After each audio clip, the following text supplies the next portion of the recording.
I reflect on being back on the top 100 again, especially after having a 5-year break. That's pretty special. And I don't know, sometimes I'm like, why did I take a break to begin with? But I feel like, it's something that I can be even more proud of, having that long break and being back and getting back to the top of the game like I never left, so to speak. I feel like I just had a really successful year. It would be silly for me to think about retirement at this point. The key point is that I want to highlight that athletes can be weak as well. Even though her stepping off the court still seems far away, nothing keeps Marino from working off the courts as well, trying to make the tennis world better every day.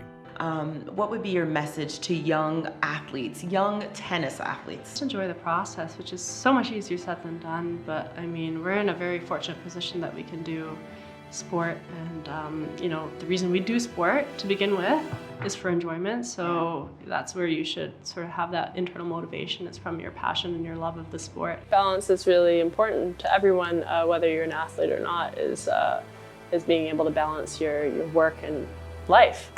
Is understanding that, at least for me, understanding that my tennis is not just my whole identity. It is one piece of the whole puzzle, so to speak. Ever since her first retirement, Rebecca Marino has been a proud spokesperson for mental health issues. But that is not the only issue for which Marino wants to speak up. Where this differentiation between equity and equality is really important, because it's about having these opportunities available. There's a lot of positive things going on with tennis right now in terms of we are sort of a pioneer and a leader in terms of the discussion and opportunities for women in sport, and the discussion of equality.